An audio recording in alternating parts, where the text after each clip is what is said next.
કાંકરેજના શિયોરી ખાતે શંકરપુરા ફીડરમાં વિદ્યુત બોર્ડની બેદરકારી આવી સામે.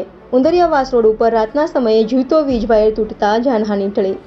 વિદ્યુત બોર્ડ દ્વારા તાત્કાલિક ઝાડ કટિંગ કરવામાં આવે તેવી માંગ. ખેડૂતના ખેતરમાં વીજ પોલ પણ નીચેથી ખંડેર થતા ભયનો માહોલ. યુજીવીસીએલ દ્વારા તાત્કાલિક ધોરણે વિદ્યુત થાંભલો બદલી વીજ વાયરને રિપેરિંગ કરી શરૂ કરવાની કરાઈ માંગ. India 24 news Kankrej. અમરભાઈ બળવંતભાઈના ખેતરમાં આ ધોબલાની અરજીઓ મેં 3 આવેલ છે, છતાં કોઈ આવ્યું નથી. અને અમારે બાળ બચ્ચાને ખેતરમાં કામ કરતા હોય અને કોઈ આવવાનું જોખમ કોણ વધે છે? બોર્ડ લઈ શકશે તથા ઝાડ કટિંગ કોઈ કરતું નથી. ઝાડે અંદર પહેરી જશે વાયરમાં. પછી આ કાલે રાતે આ વાયર તૂટ્યો એ હજી પણ બોર્ડવાળા કોઈ હમું કરવા આવ્યા નથી. આ જવાબદારી બધી કોની હોય?